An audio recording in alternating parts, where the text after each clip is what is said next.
Lecture 3 theoretical portion है ज्यादातर। इसमें बात करते हैं हम प्रोवोस्ट थ्योरी ऑफ एक्सचेंज के बारे में। ठीक है, क्या कह रहा है? Prevost theory of exchange, each object emits electromagnetic radiations. ठीक है, हर एक ऑब्जेक्ट हर एक टेम्परेचर पे क्या करता है? इलेक्ट्रोमैग्नेटिक रेडिएशन एमिट करता रहता है, एक्सेप्ट एट 0 केल्विन। 0 केल्विन हालांकि टेम्परेचर हम रीच नहीं कर सकते, और 0 केल्विन टेम्परेचर रीच नहीं कर सकते मतलब हमें पता नहीं है। हम ये कहते हैं कि 0 केल्विन के अलावा हर टेम्परेचर पे क्या कर रहे हैं?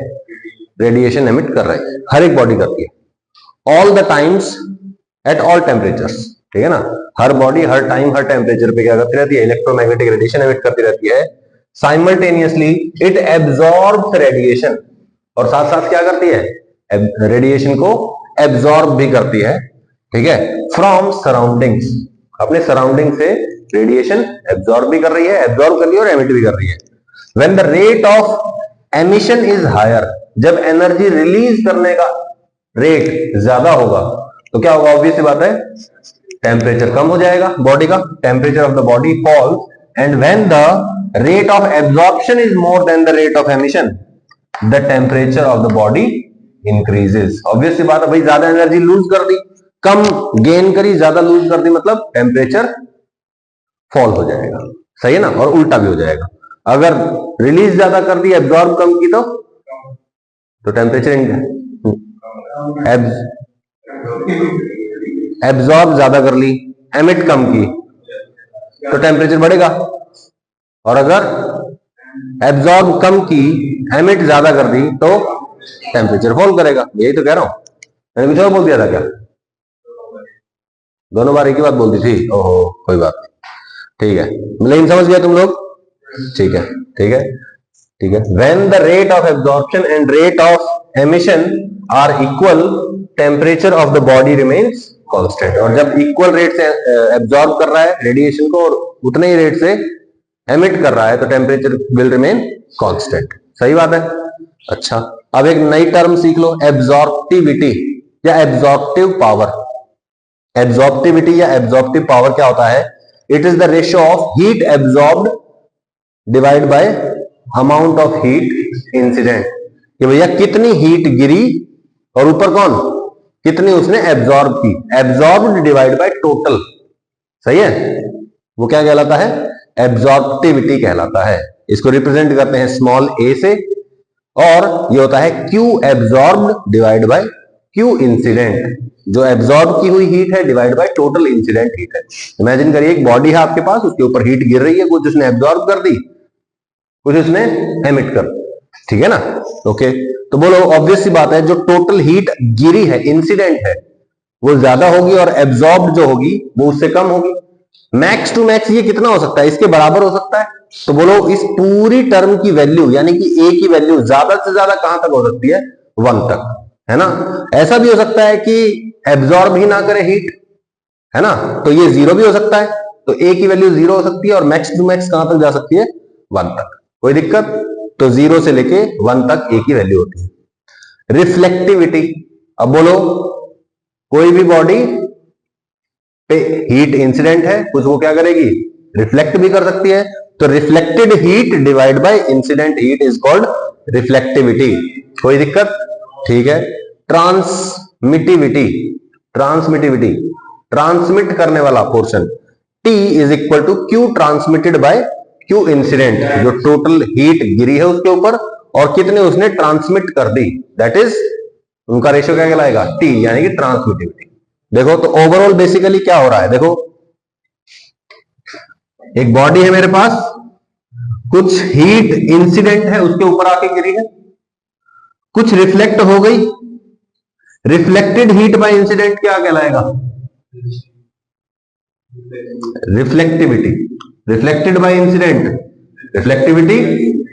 कुछ इसने एब्जॉर्ब कर ली, absorbed divide by incident is absorptivity. और कुछ इसने अपने थ्रू बाहर निकाल दी, that is called transmitted. Transmitted by incident is called transmit. सही है। और तीनों की वैल्यू क्या रहेगी? ए, आर और टी, तीनों की वैल्यू क्या रहेगी? 0 से 1 के बीच में रहेगी। A, R, T, R T. R T की वैल्यू 0 से 1। हो गया यार? ठीक है, आरती में बहुत जोर से बोल रहा है राक्षस है, मजाक की बात है ये, ठीक है। Black body, the body which absorbs all the radiations incident on it is called a black body. Black body क्या होता है? एक ऐसा बॉडी जिसपे गिरने वाला सारा हीट वो क्या कर लेता है? एब्जॉर्ब कर लेता है, that is called black body. अब ऑब्वियसली बात है, जितनी भी हीट आई सारी की सारी एब्जॉर्ब कर ली, तो बोलो एब्जॉर्बिविटी कितनी होगी उसकी? 1। Absorbed is equal to incident, तो absorbed by incident is equal to 1। Simple बात है, कोई मुश्किल बात नहीं है, ठीक है। अच्छा, ब्लैक बॉडी को आप कैसे इमेजिन कर सकते हैं? आप कुछ इस तरीके से इमेजिन कर सकते हैं कि आपके पास एक इस तरह का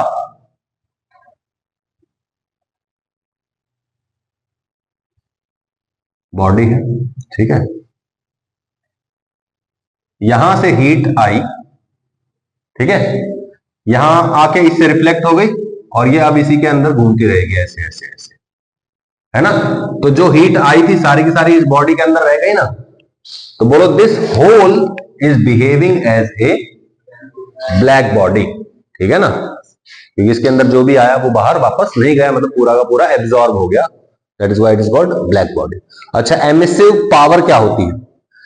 amount of heat emitted per unit time per unit area is called emissive power. Emissive power क्या होता है बोलो? Heat emitted per unit time per unit area. कोई दिक्कत? तो बोलो emissive power E is equal to heat divide by time, और area भी नीचे ही आएगा। बोलो heat per unit time, heat per unit time is called power, है ना। तो पावर बाय एरिया हो जाएगा ये, तो बोलो इसकी यूनिट्स क्या हो जाएगी? पावर की क्या होती है? वाट, और एरिया की मीटर स्क्वायर, तो बोलो वाट पर मीटर स्क्वायर। और एमिसिव पावर के फिर डायमेंशन क्या हो जाएंगे? वाट मतलब mL2T-3 divide by metre square, तो बोलो L स्क्वायर, L स्क्वायर से L स्क्वायर कट जाएगा, क्या बचेगा? M1L0T-3। कोई दिक्कत? बिल्कुल सिंपल है, कॉमन सेंस हो गई है, ठीक है। किरचॉफ्स लॉ, किरचॉफ्स लॉ क्या कहता है? Kirchhoff's law, from A series of experiments and logical analysis. Kirchhoff ने कुछ एक्सपेरिमेंट्स किए, कुछ एनालिसिस किया। Kirchhoff concluded that at a given temperature, किसी भी गिवन टेम्परेचर पे, the ratio of emissive power and absorptive power is constant. मतलब emissive power जो ये पड़ी अभी अभी, है ना, एनर्जी या फिर heat emitted per unit time per unit area या फिर पावर पर यूनिट एरिया, इसका और एब्जॉर्प्टिविटी का रेशियो क्या होता है? कांस्टेंट होता है सबके लिए, है ना। Emissive power divide by absorptivity is equal to constant. First body के लिए बात करें तो E1 बाय A1, दूसरी के लिए E2 is equal to E3 bye A3, है ना, E3 bye A3, E4 bye A4, E5 bye A5। हो गया, कॉमन सेंस हो गई, ठीक है। तो उन्होंने ये बोला था, सही बात है, याद हो गई है, रिजल्ट याद हो गया है। अच्छा मुझे अब एक बात बताओ कि ब्लैक बॉडी की एब्जॉर्प्टिविटी क्या होती है? 1। तो अगर मैं यहां पे सेकंड बॉडी को, फॉर एग्जांपल सेकंड बॉडी को ब्लैक बॉडी ले लेता हूं, तो उसकी एब्जॉर्प्टिविटी क्या हो जाएगी? 1 हो जाएगी। तो E1 by A1 is equal to E2 by 1, that's it. कोई दिक्कत? अब ये क्या हो गया? E2 इज इक्वल टू क्या बन गया? E1 बाय A1 बन गया। सोच के देखो, इसका क्या मतलब है? Emissive power of a black body is equal to E1 by A1 is equal to E2 by A2 is equal to, समझ में आया ना? ठीक है। At a given temperature ratio of emissive power and absorptive power of a body is equal to emissive power of a black body. एक black body के emissive power की value क्या होती है? उसके ही बराबर साइज की एक दूसरी बॉडी, जनरल बॉडी के एमिसिव पावर और एब्जॉर्प्टिविटी का रेशियो के बराबर। नहीं आई बात समझ?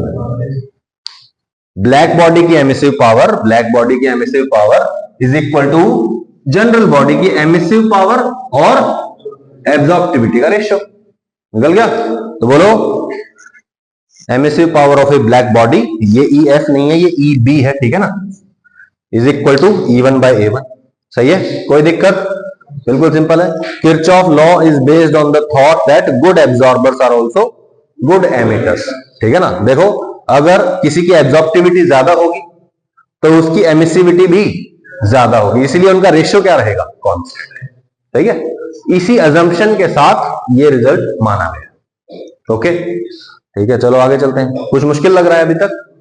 ओके, द एनर्जी ट्रांसमिटेड या energy emitted per second by a body one is 100 joule पर सेकेंड। जो एनर्जी एमिट हो रही है दैट इज कितना, 100 जूल। तो बोलो पावर कितना हो गया, 100 वाट। अरे एनर्जी पर यूनिट टाइम, पर सेकेंड दे रखा है, मतलब पर यूनिट टाइम ही तो दे रखा है। बोलो what is the power, 100 watt. ठीक है, find energy emitted per second by a black body whose surface area is 3 times that of body one. इस बॉडी वन से 3 टाइम्स सरफेस एरिया वाली एक ब्लैक बॉडी का एनर्जी एमिटेड पर सेकेंड बताना है। सही है, अच्छा। If absorptive power of body is 0.7, absorptive power या एब्जॉर्प्टिविटी एक ही बात होती है। तो एब्जॉर्प्टिविटी कितनी दे दी आपको, 0.7। अभी अभी फॉर्मूला पढ़ा था, क्या पढ़ा था, EB is equal to E1 by A1। E1 कितना दे रखा है आपको, 100 वाट या फिर 100 जूल पर टाइम और एरिया। तो बोलो फॉर्मूला क्या था, E1 by A1 is equal to EB। और E क्या होता है in general, Q by T और एरिया। बोलो भाई, Q divide by T divide by area, let say A1 बोल देते हैं। सही है, डिवाइड बाय यहां क्या आएगा, एब्जॉर्प्टिविटी 0.7 गिवन है ये क्वेश्चन में। अब EB की बात कर लेते हैं। यहां पे क्या था, Q1 भाई, emissive power of first body is equal to heat by first body, heat emitted by first body. और यहां पे क्या आएगा, EB is equal to QB divide by T into AB।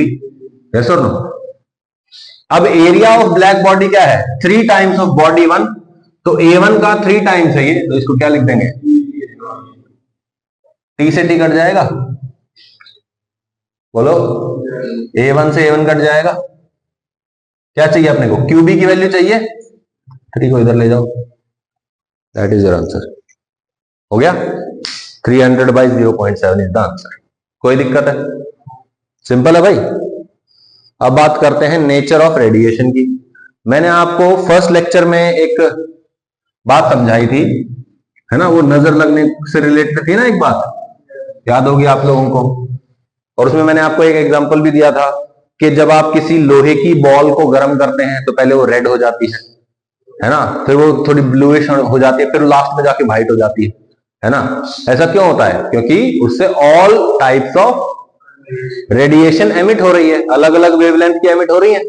लेकिन जब उसको थोड़ा सा गर्म किया तो वो लाल नजर आ रही है, क्यों, क्योंकि मेजॉरिटी ऑफ वेवलेंथ जो है वो कौन से रीजन में है, रेड वाले रीजन में, है ना।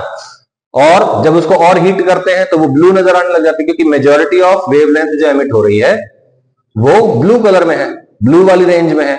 और फिर वो व्हाइट नजर क्यों आती है, क्योंकि जब उसको बहुत ज्यादा हीट किया तो वो हर एक टाइप की वेवलेंथ बहुत सारी मात्रा में एमिट कर रही है, और फिर वो सारी हमारी आंखों में जाएंगी रेडिएशंस, तो हमको क्या नजर आएगा, व्हाइट कलर नजर आएगा। ऐसा नो, ठीक है भाई।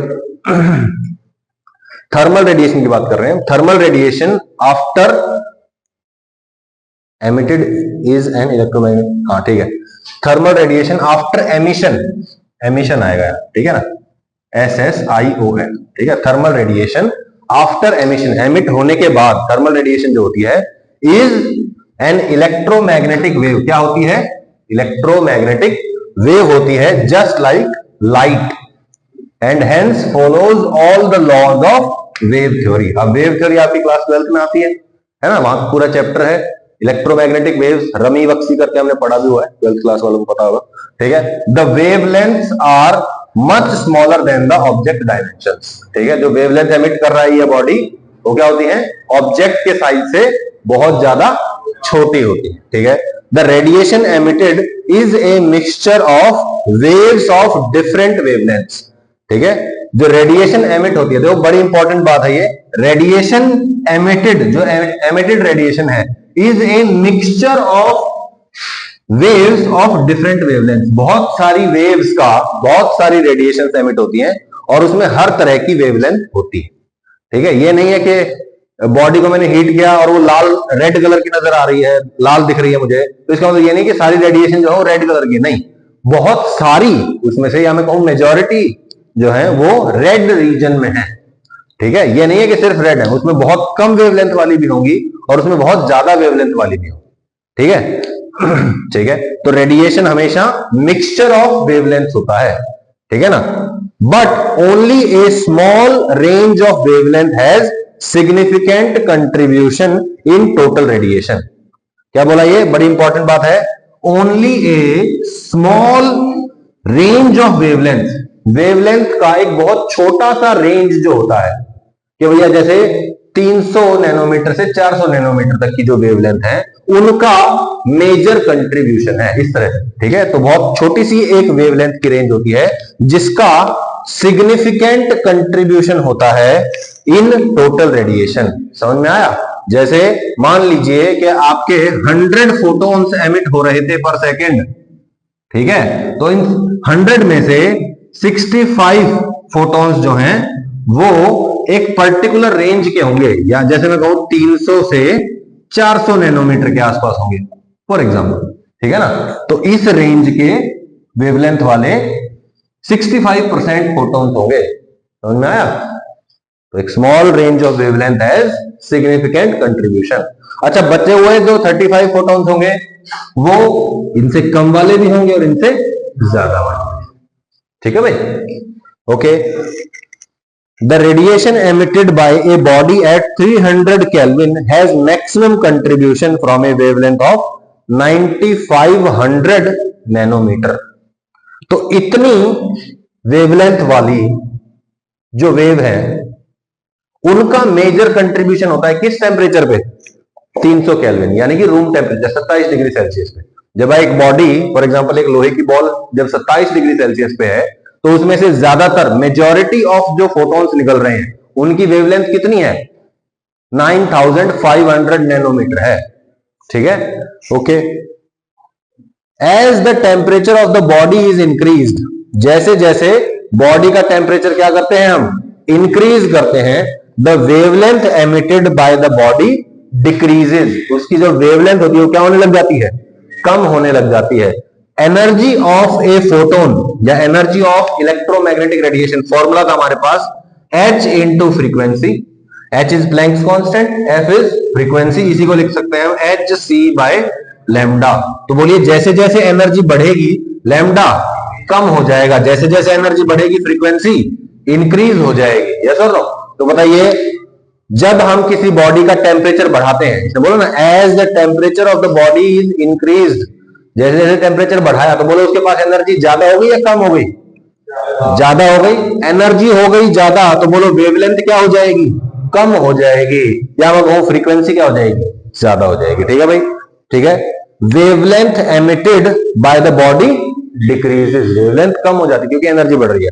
एट 1100 केल्विन, 1100 केल्विन पे, ठीक है, the radiation has a contribution from red region, red hot ball नजर आती है ना शुरू में, ठीक है, of wavelength and object appear red. ठीक है, रेड रीजन की वेवलेंथ ज्यादा होती है उसके अंदर और वो कैसा नजर आने लगता है? ठीक है, एट अराउंड 3000 केल्विन, जब उसको और ज्यादा हीट किया और 3000 केल्विन तक ले गए, the radiation contains enough shorter wavelength and the object appears white. ठीक है, जब और ज्यादा उसका टेम्परेचर बढ़ाया 3000 केल्विन तक लेके गए तब क्या होता है? ऑब्जेक्ट व्हाइट नजर आने लग जाता है। क्यों? क्योंकि उसके अंदर हर तरह की वेवलेंथ आ जाती है, रेड भी है उसके अंदर, ऑरेंज भी है, येलो भी है, ग्रीन भी है, पर्पल भी है, ब्लू भी है, तो सबका जो मिक्सचर है वो कैसा नजर आने लगेगा? फिर व्हाइट नजर। कोई दिक्कत? तो इसको ऐसे समझ लो कि जब हर एक बॉडी हर एक टेम्परेचर पे एमिशन करती है इलेक्ट्रोमैग्नेटिक वेव्स का, और 300 केल्विन पे 9500 की रेंज में होता है, 1100 केल्विन पे रेड के रीजन में होता है और 3000 केल्विन पे हर एक में होता है, तो वो कैसा नजर आता है? व्हाइट। ठीक है भाई, कोई दिक्कत? ठीक है, तो ये देख लो आप, this is the intensity versus lambda graph. Intensity क्या होती है? Energy per unit area per unit time. ठीक है भाई, जो आपने अभी एमिसिव पावर देखा था ना, वो बेसिकली इंटेंसिटी था। ठीक है, इंटेंसिटी है ये, intensity is equal to energy per unit area per unit time. ठीक है, तो एनर्जी पर यूनिट टाइम को आप क्या बोल सकते हैं? पावर पर यूनिट एरिया। ठीक है भाई, पावर डेंसिटी भी बोल सकते हैं आप। ठीक है, सरफेस पावर डेंसिटी नाम रख दिया ऐसे। ठीक है, तो बोलो जैसे जैसे मैं टेम्परेचर बढ़ाऊंगा क्या होगा? जैसे जैसे मैं टेम्परेचर बढ़ाऊंगा वेवलेंथ विल डिक्रीज। कौन सी वेवलेंथ? मैक्सिमम कंट्रीब्यूशन वाली वेवलेंथ, है ना? सही बात है। और इंटेंसिटी क्या होगी? बढ़ने लगेगी, इंटेंसिटी बढ़ जाएगी, है ना? ठीक है, तो बोलो ये T1 टेम्परेचर, ये T2, ये T3, जब हमने ग्राफ बनाया तो ऐसे ग्राफ बने हैं हमारे पास। बोलो T1, T2, T3 में सबसे बड़ा कौन है? T3। This is T3। क्यों? क्योंकि मैक्सिमम इंटेंसिटी है। मैक्सिमम इंटेंसिटी मतलब मैक्सिमम एनर्जी कह लो या मैक्सिमम पावर एमिट की जा रही है बॉडी के द्वारा। और वो कब पॉसिबल है? मैक्सिमम कब होगी? जब हायर टेम्परेचर पे होगा या लोअर टेम्परेचर पे होगा? हाई टेम्परेचर पे क्या होगा? बोलो मैक्सिमम इंटेंसिटी होगी, ज्यादा एमिट हो रही है ना पावर, इसलिए। तो हायर टेम्परेचर पे high energy per unit time होगा, यानी कि हायर इंटेंसिटी होगी। सही है, उससे कम T2, उससे कम T3। सही है। अब बताओ जैसे जैसे टेम्परेचर बढ़ाते हैं वेवलेंथ डिक्रीज करती है। कौन सी वेवलेंथ? मैक्सिमम कंट्रीब्यूशन वाली, है ना? तो बोलो T1 पे मैक्सिमम वेवलेंथ है, T2 पे उससे कम वेवलेंथ है, और T3 पे उससे भी कम। मैक्सिमम इंटेंसिटी वाली बात कर रहा हूं मैं, मेजर कंट्रीब्यूशन वाली बात कर रहा हूं। ठीक है, कोई दिक्कत है इसमें? रिपीट करना है इसमें कुछ? पक्का ना? अभी हाई एनर्जी स्टेट में होना तुम लोग? हाँ, टेम्परेचर है ना तुम्हारे अंदर, है ना? ठीक है। As temperature is increased lambda m. What is lambda m? Lambda m is the wavelength corresponding to maximum intensity. बोलो देखो यहां पे मैक्सिमम इंटेंसिटी वाली वेवलेंथ ही तो है ये। यहां पे मैक्सिमम इंटेंसिटी इतनी थी T2 टेम्परेचर के लिए, इसके करस्पॉन्डिंग इतनी वेवलेंथ है, और इसके करस्पॉन्डिंग। सही है। तो what is lambda m? What is lambda m? Lambda m is the wavelength corresponding to maximum intensity at any temperature. ठीक है भाई, as temperature is increase lambda m wavelength corresponding to maximum intensity decreases. जैसे जैसे temperature बढ़ा है बोलो lambda M कम हो गया। ठीक है, ठीक है। It has been concluded that lambda m is inversely proportional to absolute temperature. बोलो टेम्परेचर बढ़ा रहे हैं तो लैम्डा एम कम हो रहा है ना? मैथमेटिकली देखा ना तो लैम्डा एम और टेम्परेचर में इनवर्स रिलेशन आ गया। कैसा रिलेशन आ गया भाई? है ना, टेम्परेचर बढ़ाने से लैम्डा एम के साथ क्या हुआ था? ये बढ़ रहा था तो ये घट रहा था। ये सुनो, बोलो तो प्रोपोर्शनलिटी कांस्टेंट क्या लगा? बी। और टेम्परेचर को लेके आओ इधर, lambda m into t is equal to b. Lambda m into t is equal to B.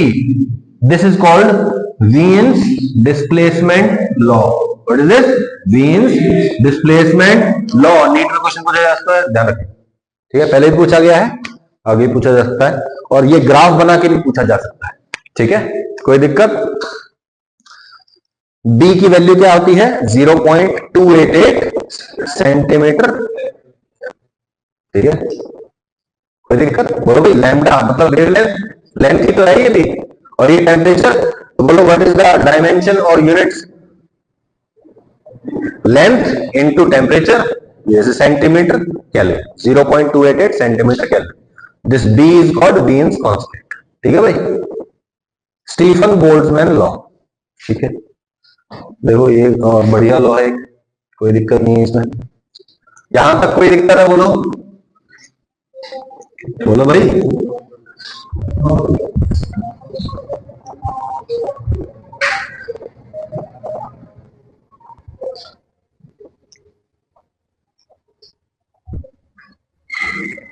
Stephen Boltzmann law. The energy of thermal radiation emitted per unit time by a black body of surface area A is given by। ठीक है, energy of क्या बोला? Energy of thermal radiation emitted per unit time, यानी कि energy per unit time, heat per unit time is given by a black body. Black body का कैसे होता है? बोलो heat emitted per unit time is directly proportional to T की power 4 body का जो एब्सोल्यूट टेम्परेचर है उसके फोर्थ पावर पे डिपेंड करता है।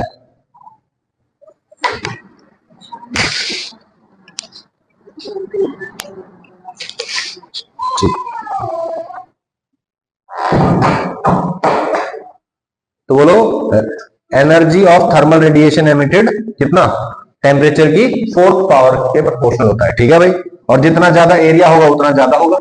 जैसे आपने देखा है ना, वो ज्यादा बड़ा एरिया जिसका होता है वो जल्दी ठंडा हो जाता है। जैसे चाय को ठंडा करना तो क्या करते हैं, कटोरी में डाल लेते हैं, और जल्दी ठंडा करना तो थाली में डाल लेते हैं। थाली में डालते क्या हो जाएगा, वो ठंडा हो जाएगा। क्यों? क्योंकि उसका सर्फेस एरिया ज्यादा होगा। जिसका सर्फेस एरिया ज्यादा होगा क्या होगा, वो जल्दी हीट एमिट करेगा, है ना। तो बोलो टेम्परेचर पे डिपेंड करता है। जो बॉडी जितनी ज्यादा गर्म होगी उतना जल्दी वो ठंडी होगी। मतलब 100 डिग्री सेल्सियस पे पानी ले लो, ठीक है, बकेट ले ली, 100 डिग्री सेल्सियस पे पानी है उसमें, उसका टेम्परेचर घट के 80 डिग्री सेल्सियस होने में 10 मिनट लगते हैं। ठीक है, फॉर एग्जांपल आप क्या करो, एक 60 डिग्री सेल्सियस का पानी ले लो, उसको 40 डिग्री सेल्सियस तक आने में क्या होगा, कितनी देर लगेगी, 10 मिनट या 10 मिनट से ज्यादा, 10 मिनट से ज्यादा, वहां पे 20 मिनट लगने वाली है। तो जितना ज्यादा टेम्परेचर होगा उतना जल्दी टेम्परेचर फॉल होगा। क्यों? क्योंकि rate of emission of thermal radiation is directly proportional to absolute temperature की फोर्थ पावर। समझ में आया? और ये सिग्मा क्या है, constant. This sigma is a universal constant, is called Stefan Boltzmann constant. इसकी वैल्यू भी दी होती है हर पेपर के स्टार्टिंग में कंपटीशन एग्जाम में। सिग्मा इज इक्वल टू 5.67 10 की power -8 watt per metre square kelvin की पावर 4। ठीक है ना, कोई दिक्कत है इसमें? बोलो energy per unit time what हो गया, पावर हो गया ना, ये तो power, area metre square, kelvin की पावर 4। तो आगे सिग्मा के देखो यूनिट्स आ गए। ठीक है, याद रहेगी बात। कोई दिक्कत? टेम्परेचर किसमें करना है, केल्विन में। आगे सोच के देखो कि एक बॉडी है, ठीक है, जिसका टेम्परेचर 300 केल्विन है, 300 केल्विन, उसका टेम्परेचर डबल कर दिया, 600 केल्विन कर दिया। बोलो अगर ये एनर्जी एमिट कर रहा था, थर्मल रेडिएशन एमिट कर रहा था एट द रेट ऑफ 2 वाट, या मैं कहूं 2 जूल पर सेकंड, बात तो एक ही है, तो बोलो इसका कितना होगा भाई? सोच के देखो, क्या कह रहा हूं मैं, 300 केल्विन पे एक बॉडी है, उसका थर्मल रेडिएशन इस रेट पे है, ठीक है, 600 केल्विन पे कितना होगा? बोलो जब टेम्परेचर डबल कर दिया, टेम्परेचर डबल कर दिया तो हीट 4 पावर टाइम्स हो जाएगी ना। सही है, तो ये इसकी कितनी पावर कर दो, 2 की पावर 4 कर दो, नहीं, इसकी पावर 4 टाइम्स कर देंगे ना, कितना हो जाएगा फिर, 16 हो जाएगा। ठीक है, तो ऐसे हो जाएगा ना, टेम्परेचर हुआ डबल तो dQ/dt कितनी पावर पे, 4th पावर पे चला जाएगा ना। ठीक है, तो कितना हो जाएगा बोलो, 16 वाट या फिर 16 जूल पर सेकेंड, ये फर्क पड़ता है। ठीक है भाई, कोई दिक्कत? चलें आगे। A body which is not a black body emits less radiation than a black body. ऐसा क्यों बोला हुआ है?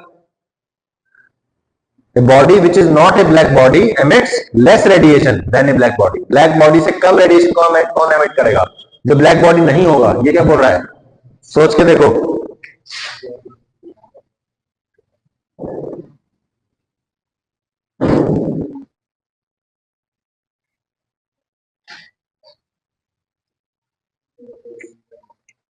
सोचो इसके बारे में, क्या लिखा हुआ है?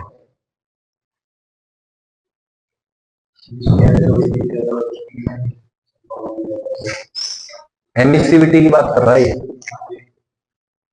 क्या?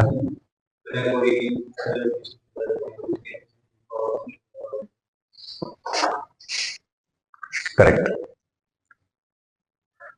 देखो हमने क्या बोला था, good absorbers are good emitters.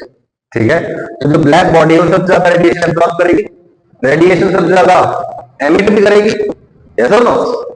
तो अगर वो ज्यादा एमिट करेगी तो उसके अदर देन उसके अलावा और कोई बॉडी है जो एनर्जी एब्जॉर्ब भी कम करती है तो और एमिट भी क्या करेगी, फिर वो कम ही करेगी। तो ब्लैक बॉडी से क्या होगा, कम रेडिएशन एमिट करती है एनी जनरल बॉडी, ठीक है ना। इसको आप ऐसे भी समझ सकते हो, जैसे मैंने आपको बोला था कि मान लीजिए आपके पास एक बॉडी है, ठीक है, इसका टेम्परेचर T फिक्स हो गया है। फिक्स होने का क्या मतलब है, जितनी एनर्जी एब्जॉर्ब कर रहा है उतनी एमिट कर रहा है, यस और नो। तो बोलो जितनी एनर्जी एब्जॉर्ब कर रहा है उतनी एमिट कर रहा है। क्लियरली ब्लैक बॉडी ज्यादा एनर्जी एब्जॉर्ब कर रहा होगा तो ज्यादा एनर्जी एमिट कर रहा होगा, और जनरल बॉडी अगर कम एनर्जी एब्जॉर्ब कर रहा है तो एमिट भी कम ही कर रहा होगा, सही है। तो इसलिए for a general body dq by dt is equal to, बोलो ब्लैक बॉडी के लिए क्या आया था, सिग्मा a t की पावर 4। जनरल बॉडी के लिए क्या आ जाएगा, e सिग्मा a t की पावर 4, e टाइम्स लग जाएगा। What is e, where e is a constant for the given surface having value between 0 and 1। Basically e क्या है, एमिसिविटी, कितना वो एमिट कर रहा है जनरल बॉडी, सही है ना। दैट इज वो बोल सकते हैं, कोई दिक्कत है भाई। Okay, energy of body, sorry, emissivity of body divide by emissivity of black body is equal to absorptivity of body and absorptivity is equal to emissivity. कैसे बोला मैंने, अभी अभी आपको एक फॉर्मूला बताया था मैंने, EB is equal to E1 by A1, A1 को इधर ले जाओ, EB को इधर ले जाओ, A1 इज इक्वल टू, आ गया। बोलो what is absorptivity, emissivity of body divide by emissivity of black body, सही है। और emissivity is equal to absorptivity, कोई दिक्कत भाई, बोलो A is equal to E, आ गया ना आंसर, कोई दिक्कत भाई। This thus emissivity and absorptivity या absorptive power are the same things, ठीक है, वो सेम वैल्यू होती है, कोई दिक्कत भाई, ठीक है। तो यहाँ पे T टेम्परेचर की बॉडी है, ये इतने रेट से एनर्जी एब्जॉर्ब कर रही है, उतने से ही एमिट कर रही है, ठीक है। ओके, अच्छा ये अगला टॉपिक है क्या, ओके कोई बात नहीं। तो ये बताओ, एक बॉडी है, ठीक है, ये T टेम्परेचर पे है, ठीक है भाई, क्या है भाई, एक बॉडी है जिसका टेम्परेचर क्या है T, और जो सराउंडिंग है उसका टेम्परेचर कितना है T नॉट, ठीक है, सराउंडिंग का टेम्परेचर कितना है T नॉट। तो बोलो इसका एब्जॉर्प्शन का रेट और एमिशन का रेट अलग अलग होगा। अगर मान लो कि बाहर का टेम्परेचर और बॉडी का टेम्परेचर सेम है, तो जिस रेट से एब्जॉर्प्शन हो रहा है उसी रेट से एमिशन हो जाएगा, तब तो टेम्परेचर सेम रहेगा। अगर मान लो बाहर का टेम्परेचर ज्यादा है, बॉडी का टेम्परेचर कम है, तो क्या होगा, ये एनर्जी ज्यादा एब्जॉर्ब करेगा और एमिट कम करेगा। अगर इसका टेम्परेचर ज्यादा है तो ये एमिट ज्यादा करेगा और एब्जॉर्ब कम करेगा। तो एब्जॉर्प्शन और एमिशन साथ साथ चल रहे हैं, बोलो भाई, एब्जॉर्प्शन और एमिशन साथ साथ चल रहे हैं। एब्जॉर्प्शन किसके हिसाब से होगा, सराउंडिंग टेम्परेचर के हिसाब से, और एमिशन किसके हिसाब से होगा, इसके खुद के टेम्परेचर के हिसाब से, बोलो भाई। जैसे कोई बहुत गर्म बॉडी है, वो यहाँ पे रख दो कमरे में, क्या होगा, कल सुबह तक वो क्या हो जाएगी, नॉर्मल टेम्परेचर पे आ जाएगी। क्यों आ जाएगी, क्योंकि वो अपने खुद के टेम्परेचर के हिसाब से एमिट कर रही है। अगर मान लो इसमें आइस का कुछ ले लेता हूं, फॉर एग्जांपल आइस की एक बॉल ले ली मैंने, वो यहाँ पे रख दी, कल सुबह तक वो मेल्ट हो जाएगी। क्यों, क्योंकि वो एब्जॉर्प्शन किसके हिसाब से कर रही है, सराउंडिंग के हिसाब से, ठीक है। तो सराउंडिंग के हिसाब से एब्जॉर्प्शन होगा और खुद के टेम्परेचर के हिसाब से एमिशन होगा, ठीक है भाई। Consider a body with temperature T kept in a surrounding with temperature T not. तो बोलो एब्जॉर्ब क्या हो जाएगा, E sigma A T not की पावर 4, और रेडिएटेड किसके हिसाब से हो जाएगा, खुद के हिसाब से E सिग्मा A T की पावर 4, है ना। एब्जॉर्प्शन T नॉट और एमिशन T, ठीक है भाई। बोलो, तो बोलो if T is greater then T not, मतलब बॉडी का टेम्परेचर ज्यादा है, सराउंडिंग का कम है, तो क्या होगा, कूलिंग होगी, और रेट ऑफ कूलिंग क्या होगी, बॉडी की एनर्जी माइनस सराउंडिंग वाली एनर्जी, है ना। जिस रेट से इसने एमिट किया और जिस रेट से इसने एब्जॉर्ब किया, emission minus absorption is equal to rate of cooling. और अगर टेम्परेचर ऑफ सराउंडिंग ज्यादा है किससे, बॉडी से, तो क्या होगा, रेट ऑफ हीटिंग क्या हो जाएगा, E sigma A T not की पावर 4 माइनस T की पावर, डन। मतलब बेसिकली क्या हो रहा है, जो भी ज्यादा होगा उसकी चलेगी, है ना। बोलो अगर ये ज्यादा है तो दिस माइनस दिस कूलिंग हो जाएगी, और अगर ये ज्यादा है तो दिस माइनस दिस हीटिंग हो जाएगी, खत्म हो, कुछ भी नहीं, सही है, ठीक है। नेट नेट कैसे निकालेंगे बोलो, dq by D T is equal to E sigma a t की पावर 4 माइनस टी नॉट की पावर 4। ठीक है, मान लीजिए हमने कि temperature of the body is greater, temperature of the body is greater than the temperature of the surrounding, obviously बात है कूलिंग होगी, तो dq बाई डी टी क्या जाएगा, ई sigma a body minus surrounding. ठीक है, dq इज इक्वल टू क्या होता है, ms dt, सोचो ना, ms dt by dt is equal to E sigma a t की पावर 4 माइनस टी नॉट की पावर 4। अरे dq की जगह ये वाले वैल्यू आ गया, आपको कर दिया, ये क्या आ गया, ms को इधर लेके जाओ, dt by dt is equal to E sigma a by ms t की पावर 4 माइनस टी नॉट की पावर 4। सही है, तो rate of change of temperature is this, rate of change of temperature ये आ गया भाई, टेम्परेचर घट रहा है तो इस हिसाब से घट रहा है, बढ़ रहा है तो इसके हिसाब से बढ़ रहा है, ये सुनो। ठीक है, अब न्यूटन ने एक बात कही थी कि जो rate of change of temperature है it is directly proportional to difference of temperature of body and the surrounding. मतलब हमने एक्चुअली जो देखा एक्सपेरिमेंटली और बिल्कुल बहुत लंबी चौड़ी रिसर्च के बाद जो पाया गया वो ये था, लेकिन इस रिसर्च से 200-300 साल पहले न्यूटन ने बोला था कि dt बाई dt जो है ना it is directly proportional to t minus T not, बस इतना बोल दिया उन्होंने।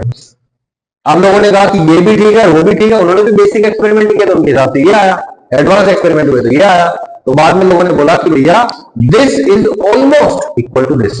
कैसे हुआ वो देखते हैं। तो देखो t की पावर 4 माइनस टी नॉट की पावर 4, इसको देखो ये वाली टर्म में इसको लिखा हुआ है कैसे, टी स्क्वायर का square minus T naught square का स्क्वायर। तो ये बोलो A square minus B square क्या होता है, A plus B square minus B, यहाँ क्या बन जाएगा A plus B into A minus B, यानी कि this plus this, T naught square plus T square और दिस माइनस दिस, बोलो टी स्क्वायर माइनस, अब ये फिर से A square minus B square जैसा बन गया, तो उसको फिर से लिख देंगे A plus B square minus B. ध्यान से देखो, अगर टी नॉट और टी ऑलमोस्ट इक्वल है, जैसे एक 20 डिग्री सेल्सियस एक 40 डिग्री सेल्सियस है, तो आप सोचेंगे टेम्परेचर डबल है, नहीं, एब्सोल्यूट स्केल पे तो वो डबल नहीं हुआ ना। एब्सोल्यूट स्केल पे क्या हुआ बोलो भाई, जैसे 27 डिग्री सेल्सियस 300 होता है तो 20 डिग्री सेल्सियस क्या होगा 293 केल्विन, और 40 क्या हो जाएगा 313 केल्विन। बोलो क्या ये डबल टेम्परेचर है, नहीं ना। तो अगर टेम्परेचर आर ऑलमोस्ट इक्वल, अगर ये और ये ऑलमोस्ट इक्वल है तो इनको क्या लिख दिया 2 टी नॉट स्क्वायर लिख दिया। अब टी प्लस टी नॉट को भी क्या लिख दिया 2 टी नॉट, सही है, ऑलमोस्ट इक्वल है भाई। बोलो ये क्या बन जाएगा 2 into 2 4 T naught cube into T minus T not. बोलो इसकी जगह उठा के ये वाली वैल्यू उठा के बता दो क्या जाएगा, dt by dt is equal to E sigma A by M S 4 T naught cube into T minus, बोलो क्या rate of change of temperature आ गया ना टी माइनस टी के टी नॉट के प्रोपोर्शनल, और बचा हुआ कांस्टेंट जो न्यूटन लॉ ऑफ कूलिंग में था वो ये नहीं आई बात, कोई दिक्कत।